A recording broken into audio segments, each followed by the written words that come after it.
You're listening to the Journey to Launch podcast. How to pay off debt, merge your talents with making money, and get more engaged with your finances with Yanely, also known as Miss Be Helpful. T-minus 10 seconds. Welcome to the Journey to Launch podcast with your host, Jamila Souffrant. As a money expert who walks her talk, she helps brave journeyers like you get out of debt, save, invest, and build real wealth. Join her on the journey to launch to financial freedom in 5, 4, 3, 2, 1. Hey, journeyers. Welcome to the Journey to Launch podcast. If you're totally new around here, then you may not know yet, but now you're a journeyer. A journeyer means that you're someone on the path, on the journey with me and so many other journeyers to financial freedom and independence. With this podcast, my goal is to give you the tools, the resources, the inspiration to help you fuel your journey. So let's launch together. You like that, huh? Before we hop into this week's episode, I want to bring you a word from today's sponsor. Journey to Launch is brought to you by First Republic Bank. The world is changing and your needs are evolving. As your focus turns to what matters most to you and your community, First Republic remains committed to offering personalized financial solutions that fit your needs. From day one, you'll be connected with a dedicated banker who will serve as your primary point of contact throughout your relationship with the bank. They'll be there to listen to you, understand your values, and meet you on your financial journey. Your banker can offer solutions that support your goals at any stage, from setting up a personal checking account to refinancing household debt to buying a first home. As your needs evolve, you can call or email your banker at any time for the support you need, because First Republic believes what matters to you matters most. Learn more at firstrepublic.com. That's firstrepublic.com. Member FDIC, equal housing lender. All right, so today in the rocket chair, we have Yanely, also known as Miss Be Helpful. Yanely was born and raised in Brooklyn, New York. What's up, Brooklyn? With immigrant parents from the Dominican Republic. She received a full scholarship to Brown University and later became a classroom teacher, but found herself buried in $20,000 of credit card debt. And after so much schooling, like many of us, right, we go through like decades of schooling, didn't have any classes to teach her about money. So now she's on a mission to help urban youth and working professionals learn personal finance in a fun and engaging way. Now, Yanely is doing amazing things with her company, with her own brand called Miss Be Helpful. She has a great YouTube channel. This will all be in the episode show notes links if you want to check it out. And what's really cool is, so Yanely and I met in person and really hit it off because we went to the same middle school. So we went to Philippa Schuyler, and I just feel like talking to her, I was like, oh, we get each other. So it was really cool connecting with her. She has such a great personality, very real, just like down to earth. And you will see from the interview, like why she's able to teach and help the youth, right? Like high schoolers and just people who typically probably maybe wouldn't be engaged with money. Like she's able to teach it in an engaging way. So I'm really excited for you to not only hear her story, but to hear more about how she paid off her debt, how she merged her talent with being able to teach with now her job. She has a job that is so aligned with the work that she does with Miss Be Helpful and personal finance literacy. So all that is going to be super exciting for you to hear. But I also want to give you another special treat. So I am actually going to be on a panel with Yanely and Cindy. We are going to be teaming up to be a part of the Financial Diet's first digital summit. It's called the Big Reset. It's going to be taking place on October 16th. So on October 16th, Yanely and Cindy and I will be on a panel, and we will be talking about things we wish we'd have learned sooner about money.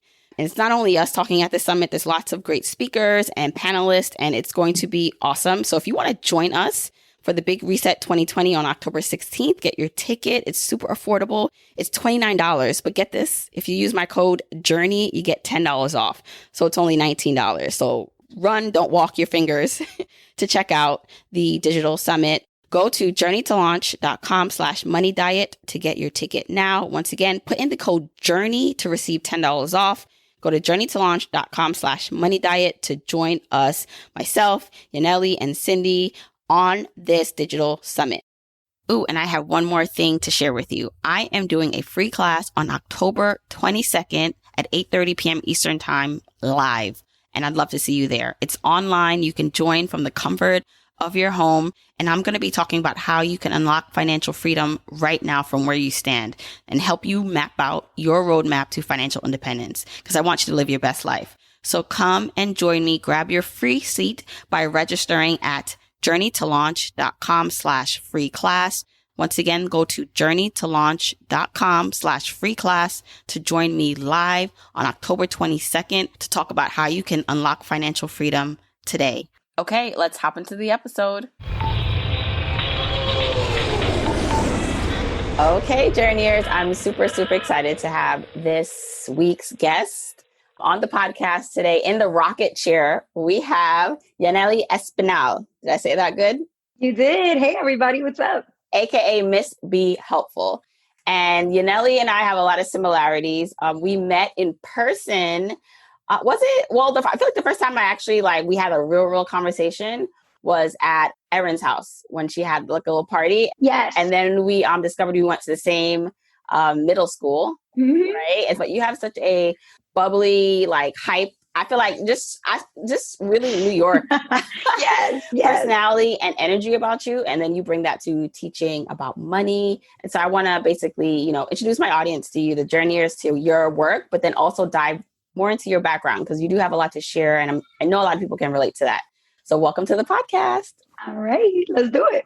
All right. So Yanely, tell me where your deep love for teaching about money came from. Because what I do love about your story is not only did you create a platform to help people with their money, but then I love that you shared this at the event we were at. You transitioned and you were able to find a full-time career that totally aligns with your love for teaching about money, which I know is I just feel like that is you hit the jackpot with that. So I want to kind of dive into your money story and how you came to teach and talk about money.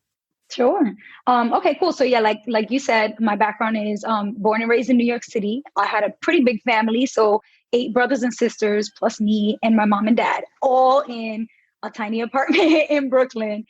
And it was actually really hard because we were low income. On top of that, my parents are immigrants from Dominican Republic. So when they first got here, they didn't really speak any English. They still don't really speak much English, but they're working on it.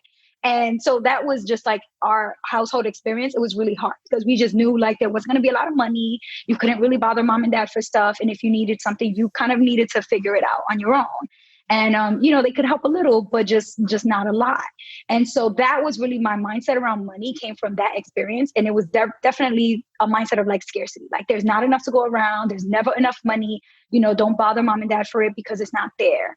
And so that's just pretty much what I brought with me all the way through high school and through college. But luckily, I was really obsessed with doing well in school because my parents, that was the one thing that they never had was they never had a chance to go to school. And they used to make us feel guilty about it. If my teacher called home and said, Yanely just keeps talking in class, she's talking so much, she's so talkative, please tell her to stop talking with her friends in class. My mom would be like, you better, you understand that I did not have a chance to go to school. Back in Dominican, we had to work on the farm. We stopped going to school in 2nd grade. So for you to have a chance to be in school learning and you're going to sit here and talk to your little friends, she made me feel like I had to take school very seriously.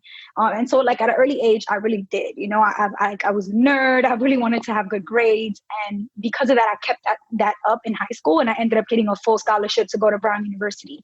And so that really was kind of what changed my whole relationship or my mindset around money, because when I got there, I saw how rich people are, how rich actually people can be, just dropping money in their kids' bank accounts left and right. A lot of these kids will go, abroad every summer just for fun, whenever over winter break and just, spring break, they'll be like, oh yeah, I'm going to Italy, I'm going to Greece. And I'm like, what? Who gave you all this money? I want to go, take me too. So that's kind of, I think, where my money relationship changed. But my desperation to keep up with them and to be cool, to kind of fit in, it led me to open up a lot of credit cards and to end up spending way too much money on credit cards, trying to buy clothes and shoes and all the things. And especially name brands and stuff. And so when I graduated college, even though I didn't have a lot of student loan debt, I had $20,000 of credit card debt, and really just kind of figuring out how to fix that, how to learn how to improve my credit and pay that debt off. That's how I ended up falling in love with personal finance education, because I kind of educated myself through the process of getting out of debt and learning how to save and budget. And I just really felt like I couldn't keep that to myself. Like, I feel like I had to tell everybody, because if I could learn this, then anybody could learn it, and everybody really deserves it. That's really how I felt. So that's why I decided to start my YouTube channel and just start talking about money. Yeah. Okay. So many points here. And the first one was, I feel like, as children of immigrants, it definitely, I feel like there's a running theme. Anybody that I've interviewed in my life is that we recognize the hard work of our parents. We're super grateful for their sacrifices, and they instill, whether it's explicit or not. So whether it is like your mom telling you, hey, like this is important.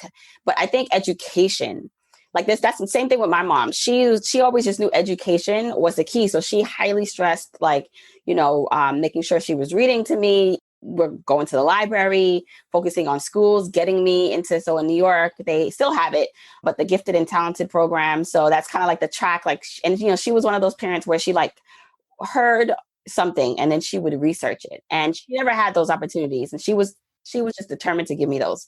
And which kind of led us to probably the same path of going to Philippa Schuyler. So at the time, that was our middle school in New York that we went to. You had to take a test to get in. Yep. And it was a good middle high school. And I feel like a lot of the kids in that era that graduated from there really bright. And I feel like that's just like a nice running motivation. Do you feel like your siblings also picked that up, or people around you that you also were children of immigrants? Because I know that's the theme I've saw, but not everyone also follows the same path. So how did your did your siblings also, were they also focused with money, or not money, but education? For me, it's interesting because in there's 9 of us, there's 8 brothers and sisters aside from me. And so when I look at the way we're so spread out generationally. The oldest sister, she's 40, and the youngest, he just turned like 16, 17. So it's kind of like she could be his mother and she's his older sister. And then there's all the ones in between. So for me, what I noticed is that depending on the generation, you definitely can see the differences. So like the 17-year-old, the 20-year-old, they kind of like, by the time my parents got around to them, they were so tired. They were not as strict with them as they were with us, like the older generation. So everybody who's 30 or above, we got it hard. Like we could not go out. We couldn't have boyfriend, girlfriend calling the house. We couldn't really go on the internet until homework was done. And like my parents were really strict at that time. If you came home with anything less than 90, you better be ready to explain yourself. And whereas I feel like with the younger generation, my parents were a little bit more laid back, like they're a little bit more relaxed. And so I didn't see the academic and education drive as much in my younger siblings, as much as like the ones that me and older. So I don't know, it's kind of a shame. I feel like with the education passion that I think they put into us at a young age, that eventually they kind of drifted because, you only have so much energy. And by the time you're raising kid number 6, number 7, number 8 comes around, and you're just like, you're a grandparent at that point. Listen, I'm only on 3 and I'm like ready to tap out. Like they're not really even. I'm just like, I need a break. I don't know how these people with more than 1 do it. And I have 3. So crazy. And then the other thing I can relate to is going to college, especially. So I went to a pretty diverse high school, but I was never really like, there was white people, Spanish people, Black people like from the Caribbean, like all that in my high school. But it wasn't until I got to college that I felt like I saw a different type of lifestyle. Because one of my roommates, I remember her dad had a lot of money. So she had a car, and she had a nice car at that. He would send her money. Basically, it was just like, whoa, I didn't really know people like had it like that, So it was very interesting to see. So as you now, right, back to your story about getting into the credit card debt. So $20,000 worth of credit card debt. When did you realize, okay, this is an issue, right? Because some people, they have that and they're just like, oh, that's just life. Right. I think I realized it was an issue when I couldn't keep up with my, what normal bills that I had. And that didn't happen until I think it was like a whole year after I graduated college. And the bad thing is that I had those debts on those credit cards were all on separate credit cards. So it was kind of easy for me to kind of keep them like out of my mind separately. And I didn't really know the total amount of debt because I was keeping them all separate. And so one day I remember I had a collection agency was calling me because I had a medical bill. I think it was like $250 or something like that for stitches. And I had forgot about it. It was from college. And I just didn't, think of it until they started calling me saying that I needed to pay that. And so then I was like, oh man, all right, let me figure this out. And when I started looking at my bank account, I'm like, man, if I pay this $250, I don't know if I'm gonna have enough money for my Metro card and for my lunch next week. Like that's how tight it was. And at that time I was a full-time teacher.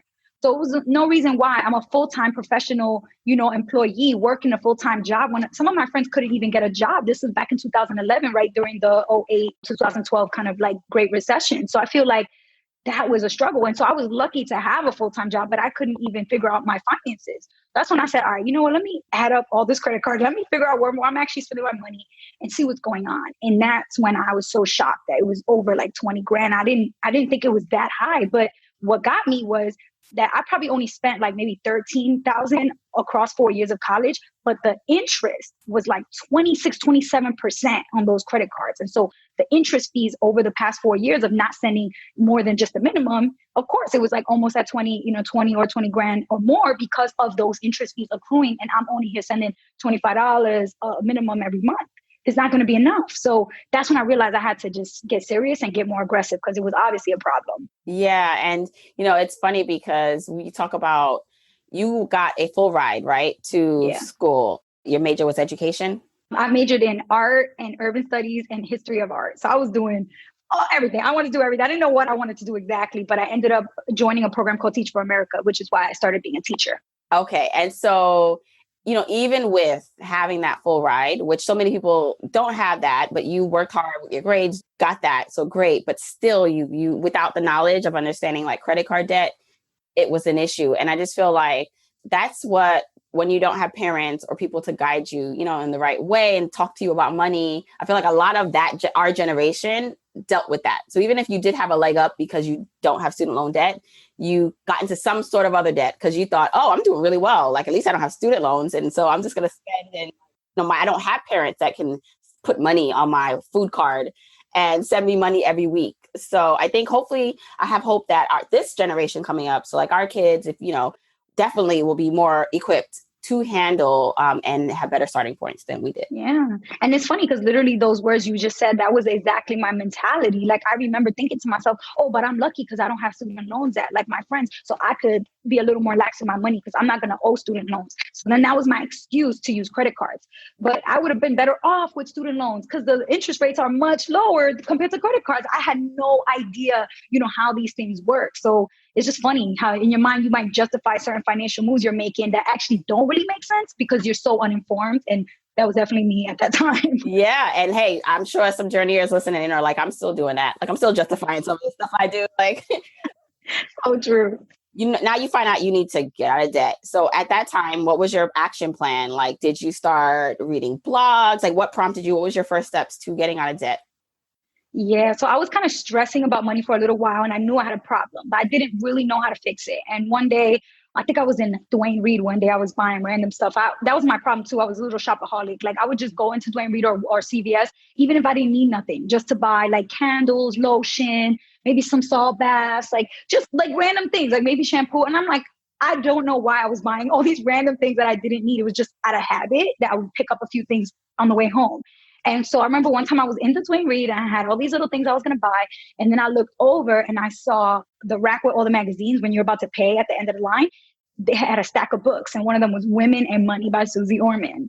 And so then I was like, I've been thinking about this money thing. It's been stressing me out. And then all of a sudden, here's this book. Like maybe I need to read this book. So I picked it up and I just started reading it. And then by the time it was my turn to pay, I had already read like the first 4 or 5 pages. And I was like, all right, I'm buying this book because obviously everything she's talking about, I've been thinking of it and I need to read it. So I think I paid $9 for that book. And I always tell people that was the best $9 investment I ever made because it was the first door that opened to me to this world of like learning how money works and understanding how to make it work for you.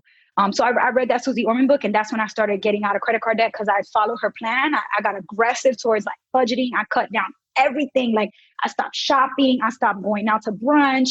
I stopped going to concerts, no more movie theaters, bowling, anything somebody invited me to. I was like, nope, I'm trying to get out of credit card debt. I can't go. If you want to visit me, you know where I live. I got some snacks and you can come hang here, but I'm not going out because I'm on a tight budget. And I did that for 18 months. It took me 18 months to pay off $20,000. And it was supposed to take me 24 months. I remember my initial plan, but I started tutoring on weekends and babysitting on Thursdays and Friday nights. I was doing extra because I really wanted to pay it off. And then I ended up like following that plan. I paid off all the debt. And then I was like, you know what? If I just keep sticking to this lifestyle, being super frugal, being tight with my budget and generating some extra income on the side with some side gigs, I can do another $20,000 in the next 18 months. So in another year and a half, instead of paying it to somebody, I can keep it in my bank account and have 20 grand sitting in an account. And that like kind of hit me that was like the opportunity for me to start actually generating wealth. And so that's when I became obsessed with saving. I started posting videos about saving on YouTube and like my budget and how I was saving 50% of every check and just like really becoming obsessed with that. And then once I hit my savings goal, I was like, okay, now I want to learn about investing because I know this money sitting in this savings account and growing and it's time to make it grow. That was kind of like the next step in the process. I love that. And I love, so in terms of how you navigated your friends and New York life, right? So you were back in New York teaching. Yep. In Brooklyn. So in Brooklyn, were you living on your own at that point or still with family? Yeah. So the first like year out of college, I stayed in my parents' house in the basement and I gave them like a couple $100 a month, but I did not have like a real rent. And then I was like, I kind of want to move out by myself. I want to live with my friends. And so I got a 3-bedroom apartment with 2 other girlfriends that worked with me. And I would think I was paying like $700 or $800 a month in rent. So it wasn't too much, but I didn't need to do all that. And so, yeah, I was basically paying like less than $1,000 in a 3-bedroom. Yeah. Going back to like home where, you know, you have family, friends, and New York is very appealing where you can definitely save money in New York, but it is high cost of living and there's lots of opportunity to spend money too. Right. So how did you navigate that? Because were your friends just like, why are you not coming out? Like, did you have to lead the pack and say, hey, this is what I'm doing. If you want to meet me here for brunch or like at my house for brunch, let's do that. Or was it kind of a harder transition with them? How did you balance that? Yeah, it was definitely harder. And what I found like kind of what worked for me was I had to get serious about who are the friends that actually add value to my life, like the friends that are real friends. Because, you know, at that time I had a whole bunch of friends because I graduated college with all these friends. Plus I came back home. So some of my high school friends and my middle school friends were still around. And I was like, okay, I got all these friends. But, you know, it's kind of like when Christmas time comes around, you're not buying everybody presents. You got your list of like maybe 10, 12 people, right? So I had to get serious and say, okay, who are the 10 or, you know, the 6 people that these are going to be like my real friends. And if they have something for their birthday or they, you know, there's an important celebration for them, then I want to make sure I budget for that. But beyond this group, like they're going to have to understand that you didn't make the cut. You an acquaintance, boo. You're not mine. Like you're not on the list because I have to, you know, make some sort of rules to follow. Otherwise, it's going to just be out of control again. So that's how I started with just like, you know, being real with anybody that was not on that list. And I mean, I didn't tell everybody you're not on my list, but I was just like, if I knew they weren't, I just kind of gave them the straight up reason, like, hey, I'm, you know, really trying to pay off my this, or I'm busy doing this. And I would just kind of be honest why I couldn't go. But what I love about the fact that I was from New York and I was still in New York is that family's here. So there's always a cookout, a barbecue, some baptism, sweet 16, quinceañera. There's always something that you feel like you could still be a little social. You can still kind of go out and you're not spending all this crazy money. So I just kind of shifted the way I was spending my time. And I started focusing a little more on my family and my really close friends.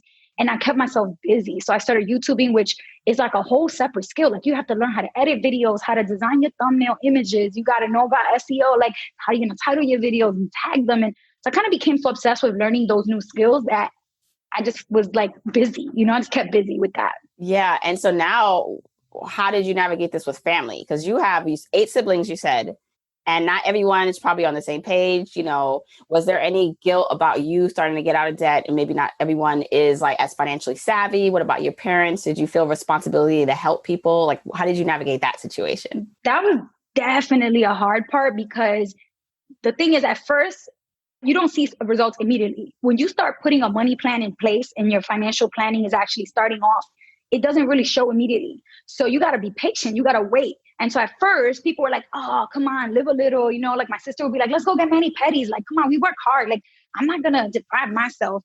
And I would be like, well, I'm not depriving myself, but I'm like just, you know, limiting myself and kind of having a little portion control with what I'm doing because otherwise I'm just going to waste all my money. But after like a year, when I was so close to being completely done and I started posting on YouTube and they started seeing like my YouTube channel was growing and it started getting a lot of views and they were like, oh, maybe she's onto something. Like maybe she knows what she's talking about. And so then it kind of turned into like them asking me for help and advice and like, oh, hey, I'm trying to learn about this. What should I read? Or help me find something. I'm looking for like a low interest rate personal loan. Where should I look? And then I started realizing they were asking me more questions, and I'm like, okay, so now they realize like I do know what I'm talking about. And they kind of do see me as somebody they can ask for help, which is interesting because I'm the youngest girl. So like all my sisters are older than me and one of my brothers is older than me. And all of them would kind of come ask me like tips and advice and stuff, which I don't care. Like, I'm like, I know I'm a little younger, but like, hey, this is the stuff that I nerd out about. Like, this is what I'm obsessed with. So if you need help, like just ask me and I'll tell you, these are the best books. These are the blogs that I like. These are some podcasts to check out. And so, yeah, I think that's kind of how the dynamic shifted to helping. But with my parents specifically, a few years ago, we kind of knew they were getting, they're starting to get a little older. My mom started to forget where she put things. My dad, he's like getting a little older and it's time to kind of wind down from working so much. So I said to them, listen, we need to come together and come up with a plan for them because it's going to be 2-3 years are going to go by and we're going to be in a place where we don't have no plan for them. And so when my dad turned 70, we had 2 years before he turned 70, we had started a bank account. And two of my sisters and me are account holders on the account. So every month we just go in, everybody will Zelle each other, like will Zelle the account holders. So the money goes into the account. And so all of us are just pooling money together every month for years. So when my dad turned 70, we went to him for his birthday and told him, like, you can retire even if you don't feel comfortable because we have enough money that we've been saving so that if you can't make groceries or rent for any reason, we'll make up the money from the account. And he was like literally in tears because he didn't think he was going to actually be able to stop working. He was 70 and he was still driving a taxi cab in New York. And that was kind of how we decided to approach it was like, we have to come together. Everybody put as much as you can. And, that's how we handled it because me by myself, I can't retire my dad, but all of us together, there's more power in numbers. So that was kind of like my brilliant plan. And then my family was like, oh, respect. That was so smart because now we have money if, for medical emergency or if they need to take a trip, like we got it. And so that was, kind of me thinking ahead and thinking how can we approach it early on. I love that. And I hope maybe if people are listening and have situations with their older parents and if you do have the capacity, you have the relationship, because not everyone has the relationship with their siblings to do something like that. And then not every sibling can or wants to do something like that, but I think it's well worth like the conversation because even if it's a couple $100s, it can be helpful. And, quite frankly, like in our cultures, in our respective cultures and in other cultures, like it is just part of it. You take care of your family members that can't take care of yourself, especially the older ones, especially your parents yes. or grandparents. So I just think that is like a great idea. And so hopefully people got maybe some tips from that. Yeah, definitely. And like you said, everybody's not going to be able to do, like for some of my sisters and brothers that work jobs that don't pay as much, they would just put what they could, hey, if you can only put 25, 35, no judgment, whatever you can. Even if I'm putting 150, don't worry about what I'm doing. Just do what you can and just focus on you. And when you can do more, you do more. And it doesn't really matter how much we're each putting because what matters is that it all adds up over time. That's what we want to be focusing on. Because I know it could probably feel weird for somebody if they're putting $25 and then the other sister's putting in 100 or 200 and you feel like, oh, that I want, you're not kind of doing enough, but you can only do what you can. And so we made sure to set that expectation that we're not looking to see how much you're putting. That's not what this is about. Yeah, I love that. And because, I imagine there's also situations where someone is not doing anything and there could be some resentment on the other side, like, why aren't, like, in terms of like, really like, you're not even doing anything or much, but also realizing like, you can only do what you can do. And the person is doing their own thing and maybe they have their own reasons. But yeah, it's definitely something I think that in the, especially the personal finance space and then the financial independence community, like really thinking through, because so many people have these thoughts. How am I going to take care of my parents who are not equipped right now? Or, I want to help my kids, and for future purchases, whether that's a wedding or a house. And so it's like, how can I set myself up and save in advance for that? And so it does take a lot of forward thinking and maybe you can't do it right away, but it's something you can aspire to do in the future. That's right. Exactly. So you're teaching. So talk about your career, right? Because you've also transitioned and found a way into a career, which I want to talk about a little bit, that really aligns with your passion and strengths, which I feel like, hello, everyone's looking for that. So can you talk a little bit how you went from, your teaching gig and then all the other things you did after that? Yeah, I mean, if I'm being real, I have gotten very lucky because when I was in college, I was studying art history, urban studies, and visual art. And I didn't really know what I wanted to do with that. But I went after Schuyler, I went to LaGuardia High School for art. So I was an art major and I spent half my day doing AP classes and the other half like drawing, painting, and sketching. So I kind of thought I might want to put art and education together since that's what I was doing. And I might like work at a museum and do like educational programming or something. That was just kind of what I thought like would make sense. But I don't really think I had a passion for that. So I just thought like, well, that's what makes sense logically because that's what I know. And so when I graduated college or when I was about to graduate college, I started thinking to myself, do I really want to work in a museum? It's boring in a museum. Like if I'm being real with myself, I like going on a Saturday once in a while, but I don't want to be in a museum all day, every day as my full-time job. Like it's quiet. I'm loud. That's not going to match. Like, I was like, this is not going to work. I got too much energy for this museum type of environment. So then I started thinking, okay, how can I use my energy, my passion, like I'm so eccentric. Where can that fit? And so there were recruiters on campus talking about Teach for America, which is a program that specifically looks to put recent college grads in full-time teaching positions in high-need school districts. So looking specifically at Title I schools. Title I means that 75% or more of the kids in that school have free or reduced lunch because their parents are considered low income. That's every school that I ever went to. You know what I mean? Like I went to Title I schools, public schools in New York City my whole life. So I was like, all right, that is like a personal and meaningful thing for me. If I could go back and teach at a school just like the ones I went to. So I joined Teach for America. They accepted me and they placed me in Canarsie. So I taught in Brooklyn at PS 114 is the school building, but I was at the charter school that was half of that building. And I taught there for 2 years. My third year, I switched over to another charter school. And then I was like, okay, do I really want to retire as a classroom teacher? Because then I started getting to the point where I was like 3 years in, I was like, all right, look, this job is fun. But like I got to be up at 6 a.m. and I don't get home till 6 p.m. because charter schools have long days and you're expected to work your butt off. If one kid fails, it's your fault. It was like so much pressure. Like I was like, okay, like as much as I love it and I love my kids, what am I going to like, can I imagine myself doing this for the rest of my life and enjoying it and not getting burnt out? So that's kind of when I like realized I need to figure out something else. And during that time, I was in the middle of my debt payoff. Like I was in the middle of like being almost done with my credit card debt being paid off. So that's when I just said, you know what if I just start doing YouTube? So I started posting YouTube videos as just like a way for me, kind of what I was thinking in my head. Honestly, I was thinking like, I'll put out these videos and people will see that I know what I'm talking about. And then maybe they will invite me to their job or to the conferences to speak. So that's what I was thinking. And it actually ended up working out that way. So I started doing speaking at schools, at churches, community centers. Like I was and most of the time I was doing it for free, honestly, because I just wanted to get out there and start practicing. And after a few of those workshops, like I got more confident. I started posting them online, and a company called Next Gen Personal Finance, they found my YouTube channel and the videos that I was posting. So they reached out to me and they were like, we have a personal finance company. It's an education company that focuses on high school teachers how to learn personal finance and then how to teach it in a way that's actually fun for students.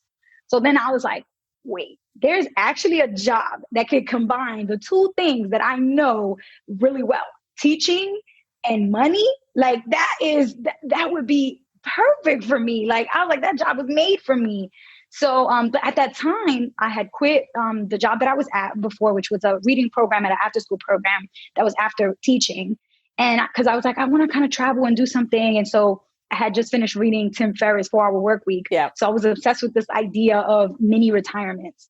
So I had saved up enough money and I was investing, and I decided, all right, until I know what I really want to do, I'm just going to not work and I'm just going to like go and travel and like just do my own thing with YouTube. So I was in Barcelona with my boyfriend, just literally out there, just vacation, chill, relaxing, posting to YouTube when the company reached out to me.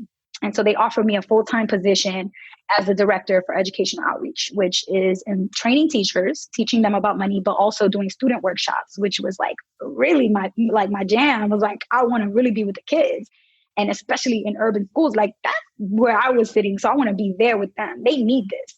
And they need it from the right person, because what happens is you can have somebody from the bank or the credit union come to the school and talk to the kids. You know that they're boring and you know they're not relatable to the kids. So when I come in, I wear my sneakers and my jeans and a t-shirt, and I come in like, hey, you guys, like, I'm Yanely, I'm Dominican. I sat right in DC. Like, I went to LaGuardia, and I'm from Bushwick, and they they light up because they're like, she's like us.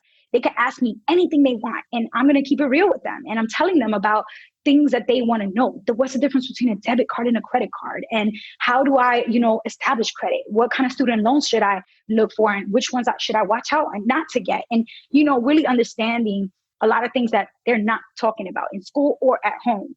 So I really quickly fell in love with the job, with the work. And already I've been there 2 years. So I still continue to do YouTube every week. But I also, obviously just do this full-time job with passion every single day as well. I just love that. And you're so right. Like, it takes like the translators, the people who are able to talk about money in a way that's relatable, which or people like us, which is why I'm so happy that there's accessibility to podcasts and YouTube and videos and blogs, because really, like, there's someone for everybody, right? So if you don't relate to me, then you'll relate to Yanely or someone else. And what also, like, I'm picking up from your story too, is just like your strengths, right? Like, I always find like teachers, I feel like I have a lot of teachers that listen. And one of your strengths are patience for the most part, because I don't know how you deal with these kids on a daily basis. But thank God for you guys. And then also just, breaking things down, concepts down that, you have to do it in a way that's going to keep kids engaged, right? Yes. And so if you have that skill set, or organizing as a skill set, whatever skill set, even if you're not a teacher, but you have a knack for speaking. Because I'm thinking you being in front of a classroom, like, and talking to people, like, hello, like public speaking, like you practice all the time. So starting a podcast, starting a YouTube, going on social and speaking your mind, speaking about something you're interested in, is just like, use that to like catapult and fuel whatever other things that are possible in your life, because you never know where it can lead. Like, look how you were able to find something, or rather they found you. And I actually, like, I know a lot of things are luck, being in the right place at the right time, but I also think you need to be prepared for that. Right. So if you'd have been like, oh, like, I'm not going to really, I'm not going to do a YouTube channel, or I'm not going to like put myself out there, then you would have never had this dream job up like right now. Exactly. Because they wouldn't have found me. They would never have known that I know so much about money, because there would be no way for them to find that out. I think is exactly what you're saying, is take advantage of your skills, but also find a way to put yourself out there for the world to know what your skills are. Because you know what your skills are, but you got to show other people so that they can know what your skills are too. And for me, it was like, I have deep knowledge and understanding about how money works and personal finance like topics. And I know how to deliver content in an engaging way, in a way that's easy to understand because of my teaching background. So I could show both of those two things on video, online, and like, kind of use that as like social proof. And I feel like a lot of people are afraid to do that. But I think nowadays, especially with social media, it's so easy to have online presence that shows off and showcases what you're really good at and what your strengths are. So instead of just posting you and your friends twerking on the gram, like, figure out a way to put yourself out there in a professional way on top of that as well. You can have your personal page, do you, girl? Okay. But at the same time, what are your professional strengths that you can put out there on a platform as well? Because that's going to help you to draw, opportunities your way.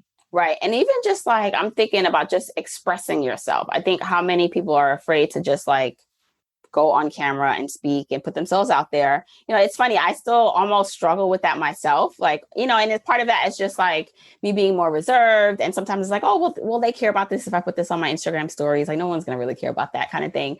And it's like, you'd be surprised how many people are just like waiting. Like, they're just like, because everyone's thinking the same thing, really. Like, they're overcritical, thinking too much about things. And it's just like, they're waiting. Someone's waiting, like, to be like, oh, I can relate to that. Like, I want to see more. Exactly. Let's go. Yes. And they love to see how normal you are, because they like, that's the thing. Like, they might find your podcast and be like, wow, my God, Jamila has like over a million downloads on her podcast. Like, she has so many episodes and she's so cool. Like, she's so much success. And then they see your stories and they're like, but she's just like me. Like, that relatability is how you can use social media to show people the power of not just like your success and your achievements, but like how you are just as human as them. And that's, at the end of the day, people just want connection. They just want to be able to connect with you and your story and relate to it. So use that to your advantage and showcase those parts of your life, because people do like it.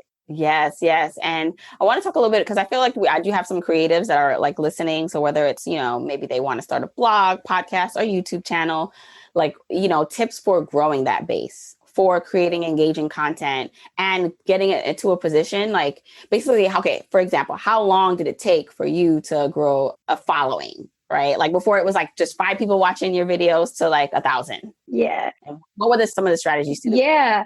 I definitely remember when it was 5 people. It was literally my brothers and sisters watching. But what I would say is that's okay. That's the first step, right? And for probably like the first year, the most number of people that I got viewing was probably a couple hundred. And I thought that was, to me, that was a lot. But what I did was, as soon as I decided to launch it with my first video out, I immediately took every single email address that I could find in my inbox. And I made one spreadsheet with all the emails. And I sent an email saying, hey, everybody, I did a thing. I started a channel. Please check out my first video and send me the feedback, any feedback that you have. I would love to know what you think, what you might want me to post about or share about, and what your thoughts are, what I could do better. And honestly, people that I didn't even think were going to respond. Some of my old coworkers, like one of the girls that lived next to me in my dorm in college, like random people reached out and were like, wow, this is amazing. Like you're on a journey to pay off your credit card debt. That's awesome. Like I didn't get into that until recently too. Like my credit score is a hot mess. I'm working on it as well. And again, just that relatability. So don't be afraid to start with the people that you know, your family, your friends, literally your network, and share it every opportunity you can. Like you have to remember that at first you're going to be promoting yourself, and that is scary. That sounds weird to be like telling everybody what you're doing, but as weird as it might feel, it is completely normal, and you should get comfortable doing that, because who else is going to promote you if you're not promoting yourself? Like unless you hire some hype man to walk around and tell everybody what you're doing, no one's going to do that for you. And at first, I don't think I was even doing it enough, but I do think the early thing I did right was that one email. I sent it out to everybody, and all those people subscribed, they commented, they emailed me back, and then they shared it, with their friends, with their people on their Facebook page. And that was kind of like the initial wave that got me to like 50 subscribers. And then I was like, okay, now like I want to grow it more, and I put it on my LinkedIn, and then, just kind of thinking of other ways. And then obviously once you're talking about like getting to like 1,000, you got to start thinking about the SEO side, right? The search engine optimization side. So for me, I kind of went on YouTube and I typed in what topics I was talking about. For me, at first, all I was talking about was credit, because the world I was in was just trying to get out of that credit card debt. So I typed in like how to improve your credit score, how to get out of credit card debt. And I looked at the other videos that there were, like what were their titles? What were the tags on those videos? The description box, what did it say? How long were they? And I kind of had to like look and see, because those are your competition. Like those videos are the ones that your video is going to be competing with. And I kind of have to see like, what are they doing that I can do better? Or where is something missing in these videos that I can include? And so I noticed that a lot of people were saying how to improve your credit score, how to improve your credit, but not talking about how to do it quickly. And so for me, that was my first video that hit big. It was how to improve your credit score quickly. And I focused on the one thing you can do that will change your credit score within a matter of 2 weeks, a week. And that was focusing on paying down your credit card, which sounds so obvious now to me. But like at that time, it was like, whoa, mind blown. Like if you pay off your credit card balance, your credit score will go up because you'll be utilizing less of the credit limit on your card. Who would have thought, But so just talking about how that's the second biggest category in your credit of your 5 factors. That's the second biggest one. So if you focus on that one, you'll see results quickly and forget about it. As soon as people started seeing that video, and again, I copied the title and I just added the word quickly to the title of another popular video. So it started to be recommended to people in the search results on YouTube, like, because there's already a video about it. So when you watch that video, they'll be like, you should watch this one next. Might this be helpful? And it will come up like on the side on the suggested list. So that video did really well. I think it has almost 500,000 views.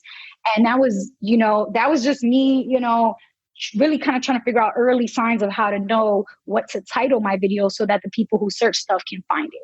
Right. I love those tips. And yes to sharing it with your existing network. Even it's funny because when I first started Journey to Launch, I actually kept it so separate from my personal life. It's funny when people like that really know me, like now I'm kind of over it because I know people who know me that listen, and even old coworkers, right? But when I first started, just because I felt like I didn't want it to be something that was out there, especially with like my job situation, I did not share it. I didn't share it on my personal Facebook. I didn't really share it with friends. They just only like really close people really knew. what I was doing. But I do recommend though. So if you're not worried about privacy and like, you know, your job finding out about what you're doing, definitely like just get over yourself and share it. I remember I did an episode a few months back about like putting yourself out there, like, and even with the LinkedIn and your personal network, because you don't know who they know. And if, as long as you're presenting it in a way that's, with tact and it's, it has like a direct, like, here's what I'm doing. Here's how it can help you. If you know someone that can benefit from this. Yeah, please share it. Exactly. Share, please. Like whatever, right? You find the words that work. But I'm telling you, like, I remember putting something on my LinkedIn page of a speech I did. Because I was like, you know what? Because I'm doing more speaking. I want to do more public speaking. So I put it on my LinkedIn so people could know that I do this, because it's funny, you're doing it, but no one else knows that you need the help or want to do it. Right.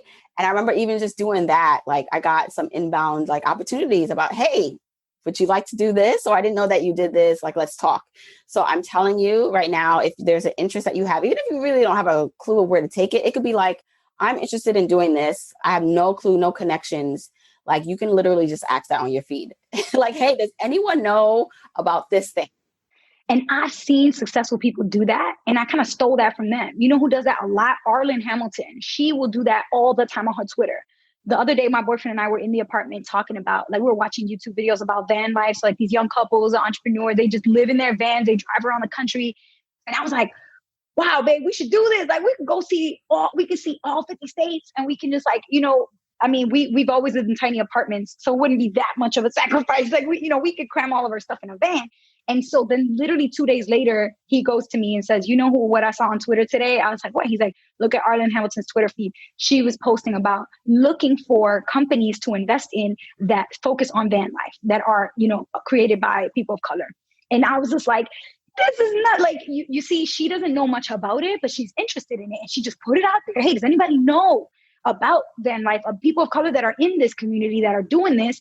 Please connect me. Like if you don't know, you're not going to know unless you ask or do some research. And so the easier thing to do is to ask, because research takes time. When you ask, immediately you're going to see a couple comments and you get connected and bam, there you go. The job is done. And so I've had to get better at that. And I've learned, like, if I'm looking for something and I don't know where to start, post it online. Just ask people and let the connections come to you. Yeah. And people really do want to help. They want to be the connector, especially like if they like you and they want to be like, oh, I helped, Jamila, Yanely do this. Like, it's kind of like that goodwill, like, oh, you can develop a, better relationship.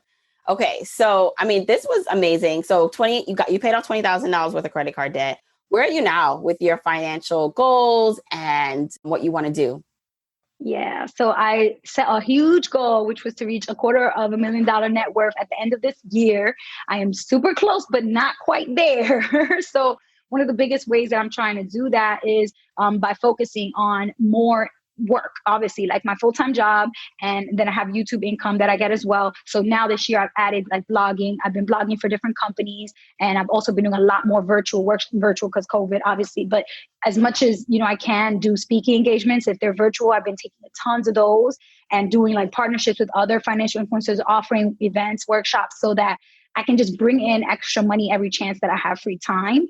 And that's like, hopefully my goal is to be able to do that this year. I think it was a year and a half ago, I actually hit $100,000.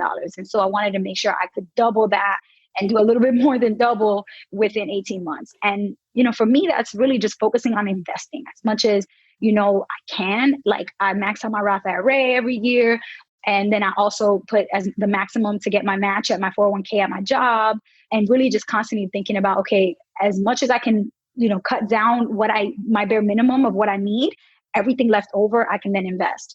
And obviously I still contribute to like my family, to the fund that my parents have, and helping out my brothers and sisters when I can. But my big goal, and everybody kind of knows it, is that every chance I got an extra dollar, I'm throwing that in the stock market, because that's the number one way to generate wealth from one generation to the next. Is the fastest way to do it. And ideally, eventually, I would love to be able to learn about real estate as well. But in this moment in time in New York City, like, it's just not happening for me. So, just kind of really trying to focus on generating enough wealth so that I can do whatever I want. And I'm never going to really hit a point where I'm like, all right, I'm done working. I'm just going to go relax and travel and be like, Kardashian type life. Like that doesn't suit me because I'm a workaholic. Like I like to always work. I like to help people. That's why I call my channel Miss Be Helpful. So I just feel like I'm never going to end my relationship with like working and helping people and serving people, especially like my community. But I need to do it in a way that like I'm passionate about, not in a way where I feel like I need to work this job or I need to take this gig.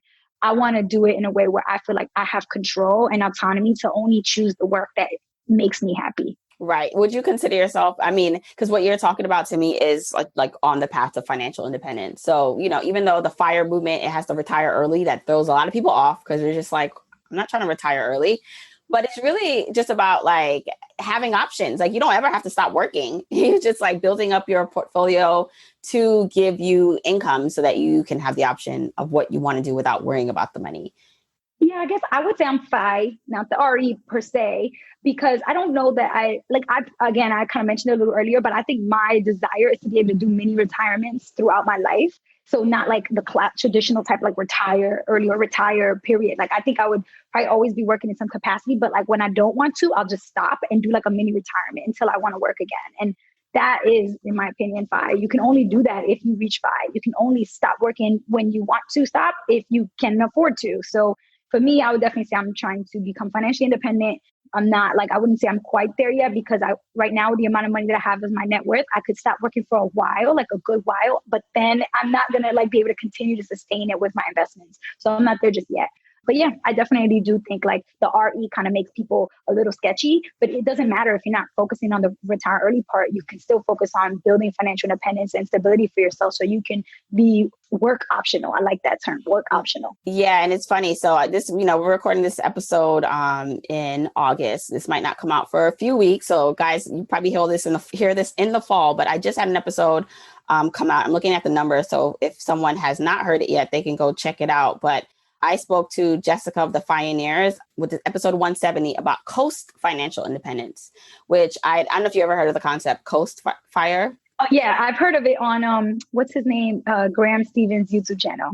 Okay, cool. So I think that is also another way to look at like your financial independence journey, because if you have enough money saved, like let's just say in your investments and retirement accounts, it's, 200,000. And if you never invested in it again, you put it on autopilot by the standard retirement age of 65, like how much would you have?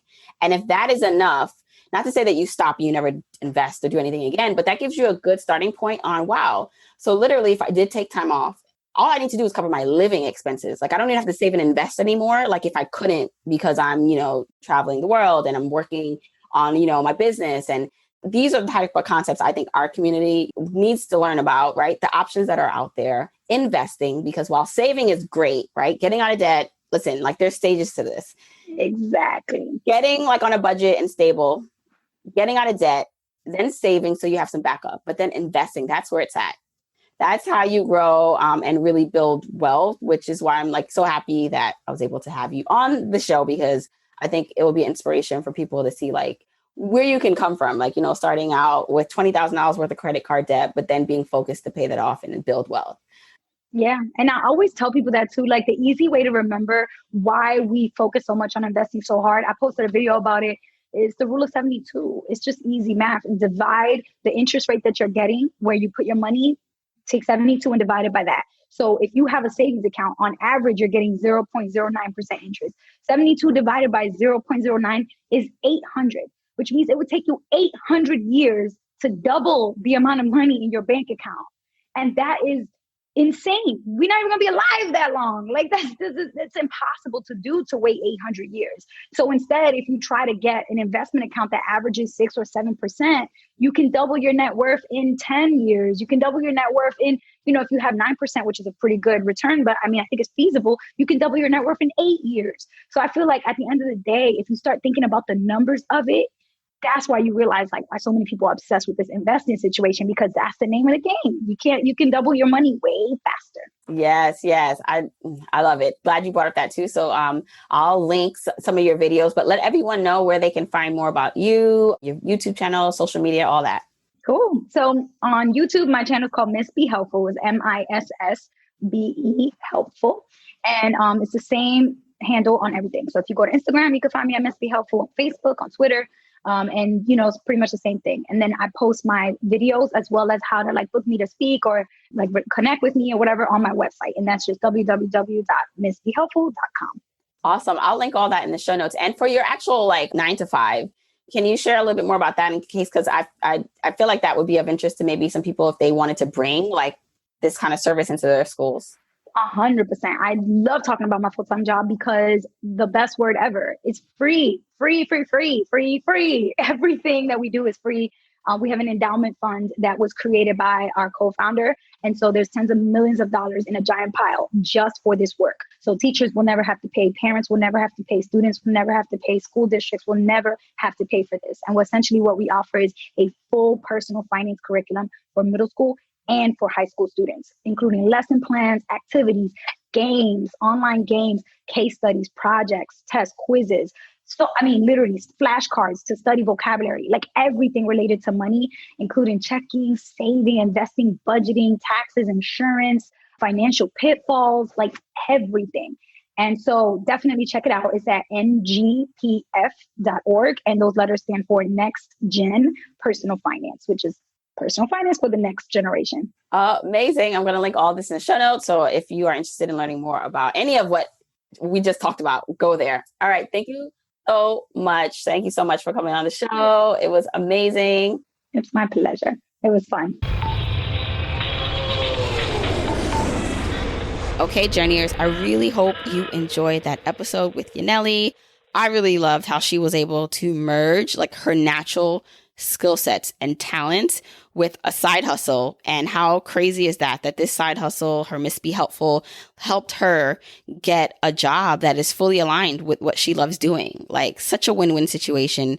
And I truly believe that's what happens when you're in alignment, that all of us can get to that place. All of us probably are going through things right now. We don't understand why we're doing it or why we're going through it. But if we can keep our eyes open, our hearts open, we will see the connection and we'll be able to have this alignment in our own lives. So I love bringing that story to you. If you want to join Yanely, myself, Cindy at the 2020 digital reset that the Financial Diet is putting on, it's their first digital summit. Come and join us. Go to journeytolaunch.com/money diet. And so it's happening on October 16th and you can receive $10 off your ticket price by putting Journey in before you check out. So once again, go to journeytolaunch.com/money diet so you can see myself and a whole bunch of other great panelists and speakers talking about money. Don't forget to sign up for the free class on October 22nd, 8:30 p.m. Eastern time. I'd love to see you guys. I'd love for you to see me. I know you're used to hearing just my voice, but this time you get to see me talk and teach about my favorite thing, financial independence. So sign up at journeytolaunch.com/free class. Once again, that's journeytolaunch.com/free class to join me on October 22nd. If you want to check out the episode show notes, that's where you can get links to anything that's mentioned, find out more about our guest, and even get a transcribed version of this episode that you can read. Go to journeytolaunch.com or click the description of wherever you're listening to this episode. Now, you can also still grab your free Journeyer Jumpstart Guide by texting LAUNCH to 33777 or go to journeytolaunch.com/jumpstart. If you want to support me and the podcast and love the free content and information that you get here, here are 4 ways that you can support me and the show. 1, make sure you're subscribed to the podcast wherever you listen, whether that's Apple Podcasts, that purple app on your phone, your Android device, YouTube, Spotify, wherever it is that you happen to listen, just subscribe so you are not missing an episode. And if you're happening to listen to this in Apple Podcasts, rate, review, and subscribe there. I appreciate and read every single review. Number 2, follow me on my social media accounts. I'm at Journey to Launch on Facebook, Instagram, and Twitter, and I love interacting with journeyers there. 3, support and check out the sponsors of this show if you hear something that interests you. Sponsors are the main ways we keep the podcast lights on here, so show them some love for supporting your girl. 4, and last but not least, share this episode, this podcast with a friend or family member or coworker so that we can spread the message of Journey to Launch. All right, that's it. Until next week, keep on journeying, journeyers.